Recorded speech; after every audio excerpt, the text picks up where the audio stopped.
Simon Harris has described Brenda Fricker as one of Ireland's most celebrated and cherished actors and said that the country has lost a national treasure.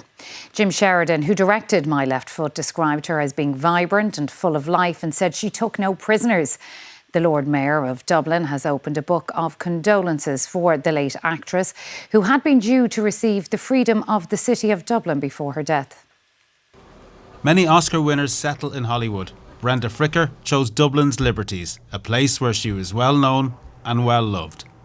As long as I'm here, anyway, I'm here over 30 years in business here, so yeah, well before that. So yeah, she's just a lovely, very mild-mannered lady, you know, until you got the wrong side of her, and then you know all about it. She passed my door nearly every day, and she used to always go into Jack Roach for her vegetables, and I used to talk to her. Lovely person. That's the truth, a lovely person, and she loved her dog.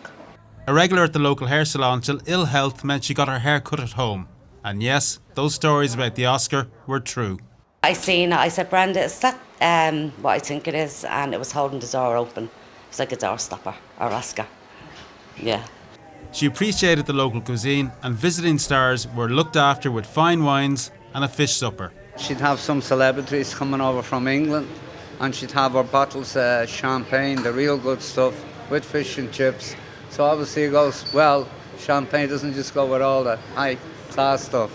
She's also remembered for her humour and kindness. She was mischievous, she was intensely curious, she could be incredibly grumpy, but on a good day she was the best company, and she was somebody who, you know, if you got her to laugh, you earned that laugh, but you went home smiling, knowing that you'd actually made one of, I think, Ireland's greatest kind of actors amused. As the world remembers the star, the Liberties mourns one of their own. Colman O'Sullivan, RTE News.